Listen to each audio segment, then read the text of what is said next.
That's a good one. Got it right here, out here on the deeper edge. That joker. These jokers just come off bed last week of April. Fish on bed, all in the pockets, everywhere. They already starting to move out. This is the first week they get out on Guntersville.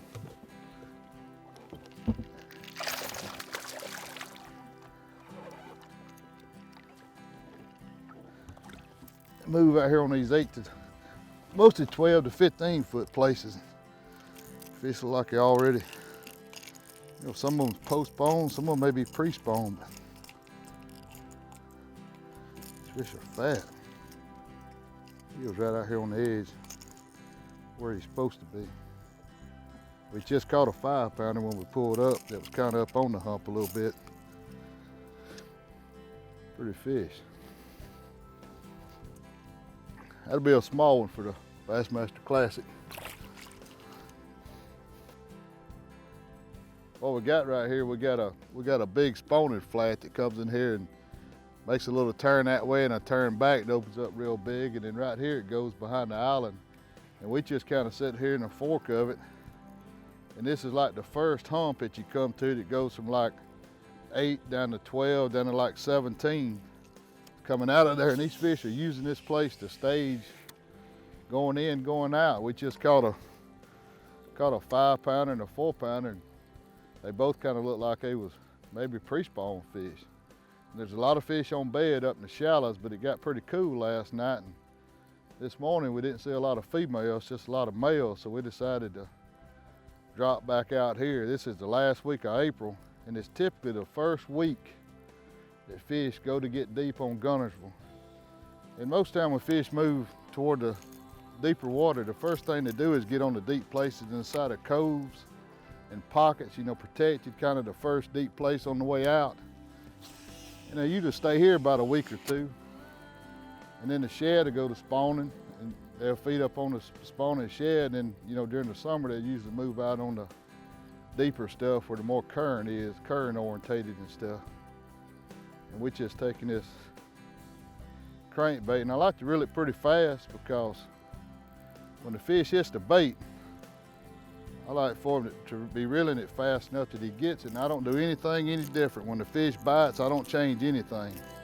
I just keep a steady retrieve and just keep pressure on him and kind of lead him to the boat. I feel like if the fish, when he bites the bait and he really don't know he's hooked, and you just kind of lead him to the boat, that you can kind of lead him all the way to the boat without him ever really fighting and jumping and stuff that much. If you put pressure on him and go to pulling on him, he'll go to fighting back.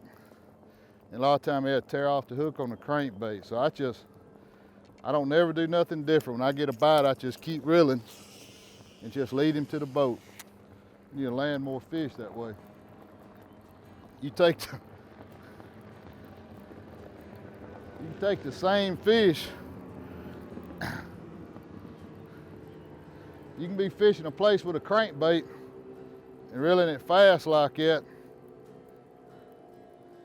And I made these fish jump a little bit, but you can lead him to the boat on a limber rod like this, and fish not really do nothing that much. You can throw a jig or a Carolina rig out there, catch the same fish, get a bite, set the hook, and lay into him real hard, and he's gonna pull back. And you'll think the fish is twice as big as what you've been catching, and he's allowed to be smaller just because you made him fight so hard. So with a crankbait, it's best to just lead them to the boat.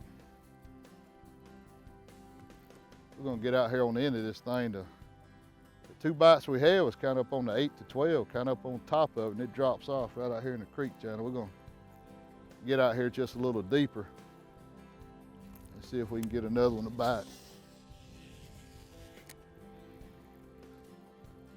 We'll go hit a few more of these places inside these coves and pockets. They're very seldom they ever get on just one place. If you catch them 8 to 12 inside of a cove, there's somewhere else where they're 8 to 12 inside of a cove too, and might find a place where they stacked up a little bit better.